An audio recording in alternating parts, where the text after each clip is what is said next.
গোলাপ ক্ষমতাচ্যুত প্রধানমন্ত্রী শেখ হাসিনার বিশেষ সহকারী, স্বৈরাচারের বিশ্বস্ত কেশিয়ার।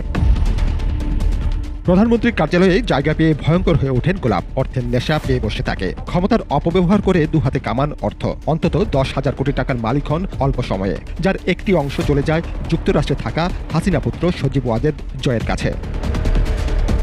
যুক্তরাষ্ট্রে গোলাপে রয়েছে অঢেল সম্পত্তি। দেশটিতে 9টি বিলাসবহুল বাড়ি কিনেছেন তিনি। এছাড়া দুবাই, সিঙ্গাপুর, কানাডাতেও আব্দুস সোবহান গোলাপ সম্পদের পাহাড় গড়েছেন বলে খবর আছে।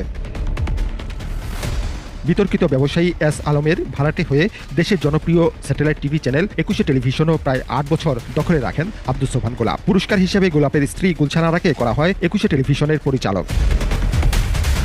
বুকে ধারণ করে বিশ্বাস করে তারই আলোকে আমরা আগামী দিনে জাতির জন্য, দেশের মানুষের জন্য কিছু দিতে পারবো এই পরিবারের পক্ষ থেকে, এটা আমরা কিন্তু আজ অঙ্গীকারবদ্ধ। এদিকে নিজ জেলা মাদারীপুরে একচ্ছত্র নিয়ন্ত্রণ প্রতিষ্ঠা করেন সাবেক প্রধানমন্ত্রীর এই বিশেষ সহকারী। জমি ও প্রতিষ্ঠান দখল, কমিশন বাণিজ্য, সরকারি বরাদ্দ আত্মসাৎ, চাঁদাবাজি সবই করেছেন নির্দয়ভাবে। আঠারো করার জায়গা এখানে জোর করে গোলাপ নিয়ে লইয়া গেছে। 25,000 টাকার মাটি করছি, আমি বাড়ি করবো করিয়া, এরপর সেই বাড়ি দখল করে লইয়া গেছে। গোলাপের অপকর্মের প্রতিবাদ করা যেত না। হামলা ও মামলার ভয়ে তটস্থ থাকতেন স্থানীয়রা। আমি হাসপাতালে 27.5 জায়গা দিছি। আমার ছেলে চাকরি দেওয়ার কথা ছিল, 2 ছেলেরই, কিন্তু চাকরিও দেয় নাই, টাকাও দেয় নাই। প্রধানমন্ত্রী ভয় দেখে আমার জায়গা আর ওদের জায়গা সব নিয়ে গেছে। কাঁচা দানের ভিতরে বালি ছাড়িয়ে দিয়া গড়িয়া দাওয়াই রাখছে। আমাকে পোলা পানি ফিরে আইয়া বাড়ি টেকতারে নাই। আমাকে হসপিটালে জায়গা ছিল 36%, আমাকে জায়গাটা নিয়ে গেছে। কালকিনির উত্তর রমজানপুর ও চর দৌলত খা মৌজায় একের পর এক জমি দখল করেছেন গোলাপ। দখলি জমি ও বসত ভিটায় নিজের ও পরিবারের সদস্যদের নামে গড়েছেন একাধিক প্রতিষ্ঠান। এই গোলাপ মেয়ে আমার উড়াই দিছে। এই গোলাপ মেয়ে তো কলেজ মিরাজ করছে, এই 2 বছর হয়। এই বাড়িটা আমাদের শুধু আছে, আর ওদিকে যে জায়গা ছিল আমাদের সব নিয়ে গেছে। ওই বাড়িটা উঠানোর জন্য অনেক হামলা অনেক হুমকি দিয়েছে।